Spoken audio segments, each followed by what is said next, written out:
Hi, welcome, welcome, welcome.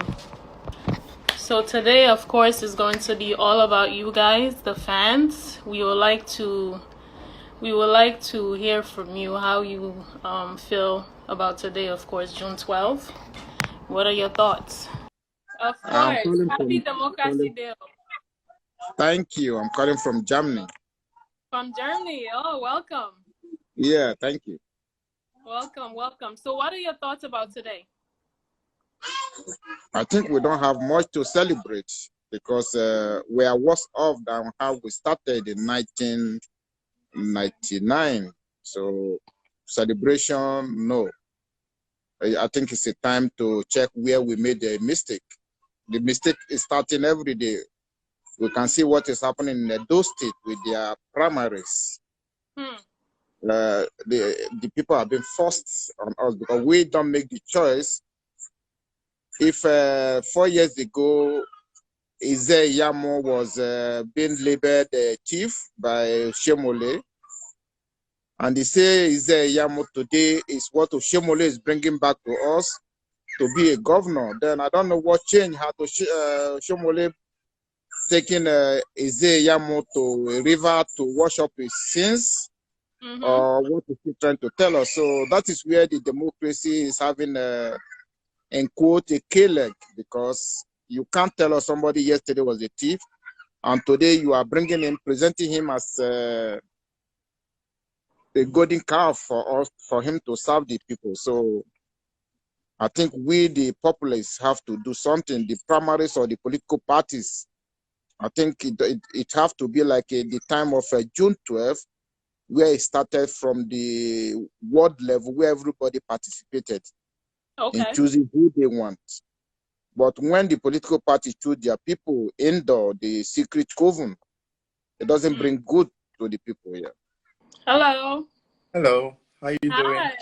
I am well, and yourself? First time on Sahari Podcast Live. Welcome. Yeah, I'm sorry, I'm How are looking you? the COVID-19. I'm It's good. okay. Were you quarantining? Yeah, everyone, pretty Okay. much everyone. Okay, so you're safe. You have a pass. Thank you. No problem. So tell me, how are you celebrating today? Or are you celebrating at all? Yes, we're celebrating the dependence, not independence, and because Oh, there is no democracy, I don't think there's any democracy in Nigeria. and why is that? I mean, But look at, I want you to go into detail because we want to know what you're thinking. We want all to right, hear. if you look at the country since 1960, uh, Okay. just been going bad. The currency is getting worse. The economy is getting worse. It's more like a nation that is being used for experiments, rather than a nation that is independent, you know. And most of the leaders we've had, they haven't actually contributed anything to the development of the country. I mean, if not for COVID-19, we wouldn't have the president sitting in the country by now. He probably would be in UK claiming to be receiving a treatment. So it's rather unfortunate. I mean, there's absolutely nothing to celebrate, if you ask me. And unfortunately, we have a youth who are not currently politically informed. Majority of the youth are either busy trolling social media stars, or dancing to be, hoping to become a popular dancer or a musician. But when it comes to being politically active or socially active, very few people, very few youths are. So it's rather unfortunate, but I don't think there's anything to celebrate about, if you ask me. Wow. Okay. Okay. So what do you think is the solution for people to feel like Nigeria actually has a democracy? A lot of things needs to be done. It starts with our education. The Okay. education it's has been bastardized. We have an education that is not producing youths who believe in themselves or who go on to become, who think independently and who are politically active. I think that was possible during the generations of Shura, if you ask me. You know, those were the guys who pushed for democracy. Today's generation, majority of the youth are just busy on social media. So we need to start from our education. You know, the education needs to be fixed. You know, right here in Finland, what you see is tribalism prevails when you stand to speak for, say, Pan-Africanism or just justice. Even, for instance, the Black Lives Matter. You see people come to you and then they start to engage you on a tribal level. You know, we don't need that. And this is what happens. People are forming cults. And it's quite unfortunate. And this happens because people are not just well educated. You know, we are schooled, we went to school, we graduated, but not educated. You know, the rise of clanism, partisanship, you know, all the isms, you know. Right. It's not helping anyone. You know, when you stand to speak, you are critiqued based on your tribe, you know, not based on what you have to offer. Right. And it's not helping anyone. An Igbo guy stands to talk, another tribe criticize, or an Hausa man stands to talk, an Igbo man criticizes him. This is not, we cannot build a nation like that. And this is why all the things we've been seeing has been happening. You know, when a Northerner stands to become a president, we're not assessing him based on his past qualification. You know, we just assess him based on his tribe. We cannot have a nation of professionals ruled by a herdman. How do you have a nation like that? A complex nation like Nigeria, ruled by a herdman who has had 100 cows for over 10 years. How do you have a nation like that? Hello. Hello, sir. What's up? I'm good. First of all, we can't be doing democracy. Democracy doesn't make sense. Every country is different. The way Nigerians think and behave is not the same way Americans think and behave. In China, when their leader came, he arrested 300,000 politicians, corrupt politicians. We can't all be doing the same shit. Sorry for my language. Listen. Number two, if you go to UK, if you go to America, if you go to anywhere in Europe, they have nothing. There's nothing they have. They don't have any oil. They don't have any natural resources. They have nothing. No business that they are doing. They have nothing. Nigeria is richer than UAE. We have like 3 times more natural resources than they do. They should be coming to Nigeria to come. We should, if you see the way US looks, Nigeria should look 3 times better than that. Nigeria should look 3 times better than Dubai. But Nigerians don't know because politicians are stealing their money. Every year, Africa sends to Europe 3 times the money we owe them. After we send them the money, they loan us back the money. And when you loan and when you don't pay back the money, they collect interest. So they are forever collecting back the money from us after we give them the money. All these politicians, they have like 100 apartments in Dubai. They have like 100 apartments in euros. They are buying $20 million apartments in New York. Hey! They don't even allow the politicians' children open accounts because they know that these people will use their children's money to launder. They have nothing. These white people have nothing. They have nothing. If you go to any white man's country, tell me what they are producing. Apart from technology, what do they have? What else do they have? We have gold, we have diamond, we have oil. After having oil, we can still even plant marijuana. People will still come. But because the people that are ruling us are old, they are old as fuck. How will an old man create job for young people? How is that possible when he doesn't even know the kind of new technology we are using? He doesn't know that this Buhari has borrowed like from 12 different countries, 3 billion here, 5 billion here. The moment that he knows that he's going to go out. Why? Because he knows that he has, what's this thing that they give them? Immunity. Even if they catch him, they will give them immunity. Why all this money that they've stolen, that our politicians have taken abroad to UK, to all these other countries, why don't these countries give us back our money immediately? Because they collect interest when your money is in the bank. For example, if you put $10,000 in the bank, the bank can loan that money to another person. So the bank basically has double the money, or maybe 9 times the money. So they keep the money in their bank account so that they can keep on loaning it to other people and making more money. Once they've made enough money, they will not be giving us in bits, drops. That's why Abacha's money comes in drops. Why can't they just give it all? They collected it all at once. Why not just give it back all at once? Even if they give it back, if all these politicians don't post any of the things that they've done, if there's no social media, will you know that they've made any developments in Nigeria? So tell me, what are your thoughts about Democracy Day? Democracy Day. One, I would say I don't think democracy works or exists in Nigeria. I don't see it. It's not feasible. When you look at the activities dated, like the 1960s, independence and all that, the activities of then is quite different from what we have now.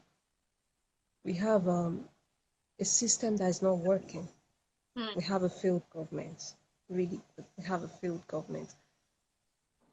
When you try to compare Nigeria to other countries, like foreign countries, like the UK, Right. I think they work. Their system is working. They have a working system. That's because I think they applied being smart, and they let themselves open to ideas, new ideas. They use those ideas, like when you kind of have a brainstorming or you work as a team. That's what they use to help grow their economy. Right. We can't see that here in Nigeria because we have lots of greedy old leaders. They are filled with greed and they are too old to reason and think smart. Nigerians are intelligent. When you go to the UK, you school there, and then you find out that in a class of 50, or probably you have the Africans, the Nigerians topping the class. But I'm not trying to be a racist here, but the other, probably the whites, they are not as intelligent as we Africans and Nigerians are. So it's That's the what greed. the last caller was just saying. Yes, it's the greed that eats up our old politicians that deprives the country and the economy from growing. It's still stagnant, and it keeps depreciating. It's going lower. So when it comes to democracy, celebrating democracy, I don't see anything to celebrate about, because I don't want to use this word that the country is failed. The country has not failed, but the wrong heads, the wrong leaders leading the country, and they aren't leading right. So wrong. So basically, I think if the youths can actually stand up, because we have very vibrant and intelligent and smart youths in Nigeria. That's right. I've seen a lot of them, come across a lot of them. They are really intelligent, but who will give these youths the chance? Who is ready? Who among these greedy old politicians, which of them is ready to give the youths a chance to come out? Look at the likes of people like Banky W. Banky W, yes. If he comes out, Banky W and other people that He's are very actually very vibrant, that smart. know what Yeah. yes, that know what they want, the visions they see ahead for this country, how they want it to be. If they give them a chance to take over the government, I tell you, we would have a little bit of change that will be evident. Like, okay, yes, there's a new tenor, someone else is coming and all that. So, but I'm very sure the government will fight the youths. They will oppose them with everything, because those greedy old men up there, those greedy old politicians are not ready to step down and be deprived of the money they steal. I'm not happy with this democracy day. Okay. My reason is that this Democracy Day is not worth celebration, because for you to celebrate, you have to achieve many things so that you will celebrate your achievement on Democracy Day. And secondly, when you look at Nigeria, there are a lot of problems. For example, as a leader, you don't even know where to start to address your problems. So you should be busy on looking the solution on how to solve the Nigerian problem, not to be discussing 5 years achievement or Democracy Day. So there are a lot of things. There are a lot of things you should do before you start celebrating Democracy Day. Number one, you have to make sure your citizens are secured. Their lives and properties are secured. That's your priority as the president of Nigeria. So we cannot every day we'll wake up in the morning and we'll be seeing breaking news that 200 people have been killed, 70, and every day like that. And the government are just sitting down. They will be telling us the situation is under control. The situation is under control. I think Democracy Day is not what's celebrated in Nigeria, because if you see the way things have been going in Nigeria, the country is really going down. Even the people that give us hope, now they are failing us. All the leaders are failing us. Everyone is failing us. And for me, the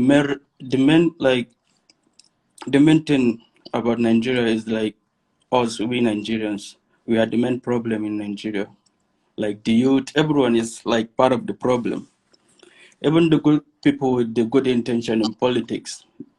Like some examples I will give you, or some things I just thought about.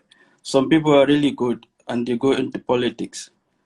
And the next thing you know, all those thoughts they have to do for the citizen, everything will start going, like they will just change, they will start doing the way others are doing.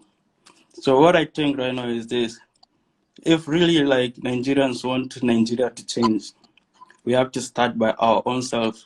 Just do something, like start by your own self, like your family, your friends around you. Just start making changes, start making difference. You don't need like big money or you don't need big money. With the little you have, with your hands, with your mouth, you can change people. You can change the intellectual thinking of people, like their minds, the way they talk, like the way they think, with that thing. And we need to put Nigeria first in everything we do. You want Nigeria to be great, then you put it in your heart, like you want Nigeria to be great. Hi, good evening. How are you? I'm good. Okay, where are you calling from? Yeah, I'm calling from Borno State, Nigeria. Okay, amazing. So what's the situation over there right now? Well, actually, with regard to our situation here, as you know, it's a situation of the insurgency that has been affecting us for the past 10 years. And recently, in the past 2 to 3 days, it has been alarming, or it has been some tragic, like in a situation that so many people were killed. In the past 3 days, almost 81 people missed their life in an LGA. So this is a situation that has to do with the inability of the government to provide security to the life and property of people. I'm so sorry to hear that. Seriously, I'm really sorry to Exactly. hear that. So what do you think is the solution for Nigeria? Well, actually, to me, the solution is I think the government has already failed us. The government has failed us in providing security to its own citizens. And for the situation, it's for us as young people to start thinking ahead, to start thinking of how we can bring solution to ourselves, how we can provide people that will have the people in mind, that will have people in mind so as to vote those that will take care of the security situation in this country. Because the service chief has failed us, the president himself is a failure to this nation. So to me, is how we can start having a movement toward ensuring that young people promote an agenda that will bring an end to the insurgency and will bring a very good impact to the economy of this nation? First of all, I think what we need to do now as youth is to come together as a united body and force these people out of office. I'm talking about the old mentality that has been, sending the progress of our country backward. I want to appreciate Showore for what he has done. It will forever, be a point of reference for many of us. I met him personally, and I want to say he has done so wonderfully well, and he has given us the much courage we needed to move forward. I think the Nigerian youth this time around need to do away with material mentality. We need to make sure we liberate our country. You see, it is a two-way traffic. These leaders, they are not ready to change, and we are not ready to sacrifice anything, and nothing will happen in that form. You see, these people understand that if we decide to liberate ourselves, they know they won't have no more business. They won't be relevant anymore. So that's why they make sure they keep people in perpetual poverty. They ensure that they don't make the system work. They ensure that the education is not, of a standard that people will know their rights. People will know the left from right. When you see a graduate being given cutlasses, guns to go, causing trouble during elections, smashing boxes, it's explained to you the kind of people we have in charge who really want to keep people permanently in prison of their soul. So this must change. Yeah, I'm a proud Nigerian, but the issue, I don't know, our problem is actually multifaceted, different faces. Our youth, for one, we worship money a lot. Hard work is something else. We don't look at hard work. And let me say one thing for a fact. It's not everybody that would go to school and actually make money. The government should open up ways and doors for people that can actually go to school and, toward that line to success. Agriculture is there. They should actually mechanize agriculture, make it something that people in America, in Texas, people farm, they make good money, and that's why we have a lot of sectors in Nigeria not working. The police isn't working, the military, every sector, the health sector, people that are good in those sectors are somewhere else. The police that is supposed to be a farmer, in some local government is makes some small money, and then he says, okay, to be a police is better. He pays, he gets the police job. He doesn't know the rudiments of the job. He could kill because of anything. You understand? So in a lot of sectors in Nigeria, we don't have efficiency. We've cut a lot of corners. Even in the educational sector, people go to school, they don't get the real jack of the thing. They just want to have that certificate to say, oh, I'm a graduate. I'm a graduate. You're a doctor. You can't actually, there are a lot of things you can't do. A teacher, look at there are various videos on the internet about governors having meetings with teachers. Teachers can't spell, teachers can't write, and you're teaching people. You understand? So we have a lot of problems, and the ethnicity problem too is a thing. I'm actually Yoruba, but I stay in the north, so I've mixed, with a lot of people. I could call myself like a basic Nigerian, an all-around Nigerian. I know different cultures, different religions. I respect people's religions. I respect people's opinion. But a lot of Nigerians that have stayed in one place, they always, look at some other people that are from maybe another part of Nigeria in another way. You understand? We don't have that love. This one will say you are Igbo, you are Yoruba, you are Hausa, you are this, you are that, you are a Christian. Yeah. And the world is defining us by these basics that we say. They say when you're filling a form, they say state of origin. What is that? They say religion. What is that? You are a Nigerian, you are a Nigerian. I learned they declared June 12 Democracy Day. Okay. But I don't think that was the problem of Nigeria today. You understand?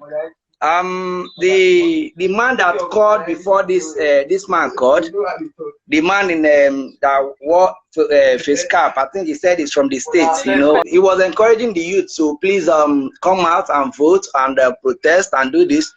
The thing is, there are ways you encourage the youth. If you are encouraging the youth to fight against their fellow youth or to fight against people that that has conscience, I think I will agree with him. But if you are encouraging the youth to come out and fight people that doesn't have conscience, men, which means you are on a suicide mission, you are sending them like to go and kill themselves, to go and die and all that. I remember I think Occupy Nigeria. Okay. Yeah, that was January 16th, 2012, where they protested against President Goodluck Jonathan over the subsidy issue, the subsidy removal. Yeah, the whole Nigeria, including those abroad, they came, they protested. Yeah, they protested, and it was a very peaceful one. I think that has been the most peaceful protest ever, ever, ever. I would say ever in the whole world, so to speak. Very, very peaceful. There was no police brutality. There was no soldier harass. There was no killing. Nothing. Even the president did not say a word. And at the end of the day, the president said, "Okay, fine. If this is what you people want, fine." But all of a sudden, there was a change, and a particular administration came, like, okay, let's do it this way, and we thought it was going to be okay because we are in democracy, and all of a sudden, there were killings, brutality here and there. Where you speak, bam, they finish you. The so already they are talking about, yes, your box, they are talking about, try coming out, and Nnamdi Kanu started it. Today, where is Nnamdi Kanu? He's on exile. He's on the run. Yes, he's on the run. In the process, they killed his family. Even when they buried his mother last month, Nnamdi Kanu did not show up. He could not show up. Not that the man wouldn't have liked to witness his parents' burial, but he could not show up. They said celebrities should come out and act and protest and do all this. Two-Face, Idibia organized a protest for February 5th. I think February 5th or February 6th rather, for 2017. He cancelled the protest. I remember. A night before the protest. He cancelled it. That was on February 5th. He cancelled it for no just reason. Up to today, Two-Face has not come out to say this is the reason why I cancelled this protest. Because Two-Face knew what they told him on the phone. They called Two-Face and said, look, you are too small for this kind of thing. So my dear, if you are doing things, telling the youth, of course, like in the next election, we already know who is going there. We already know what is happening. So if you are telling me to come out, to come and protest, to come and do this, to come and do that, my dear, when in protest, like there's a protest going on in America for the past 1 week, there have not been any killing, no shooting, no brutality, nothing. There have been, They have been, but how many? My dear, okay, fine, they have been, but how many casualties did they have? Very few casualties. But at least they didn't crack the gun and start spreading the bullet. They didn't. Unlike what we used to see in Nigeria. So, my dear, it is better everybody should have their voters card, right? But of course, even with the voters card, the last election that went through, I don't think in many regions the vote did not count. The vote did not count. As a matter of fact, it was one of the aspirants, the contestant that they had for several months, which is Showore.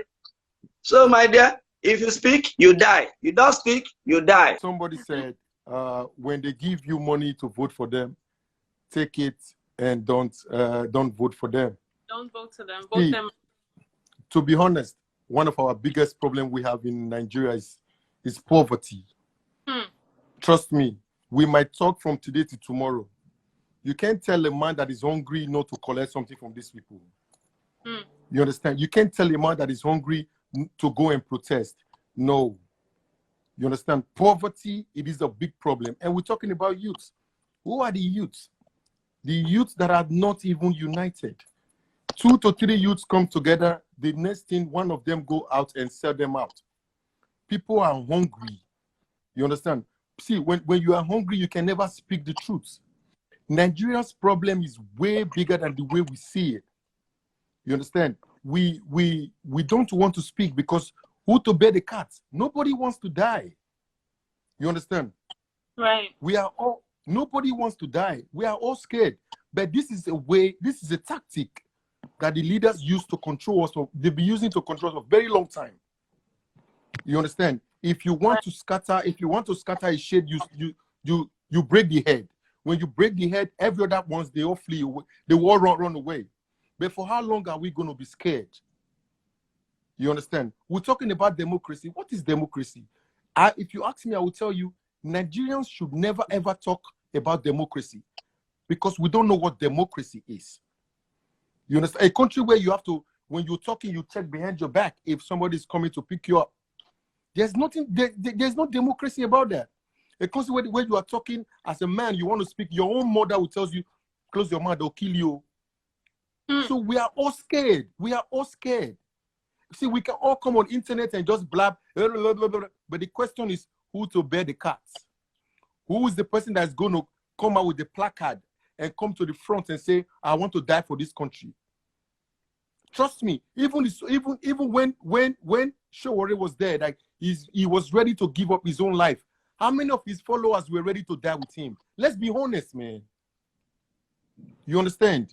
That is the big difference. There's a big difference between the vision of a leader and the vision of a follower.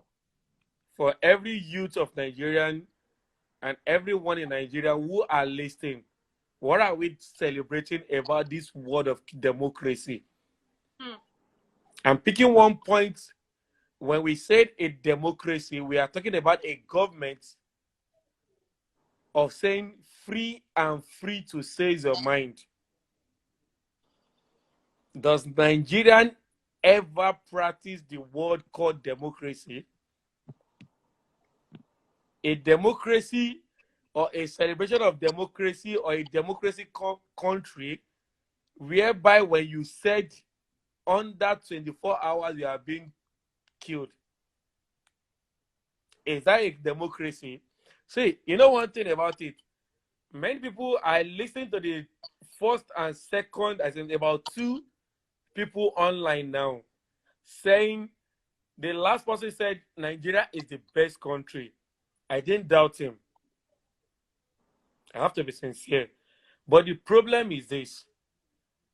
This is a country that people who are even ready to make it to be the best doesn't have say, which are the youth.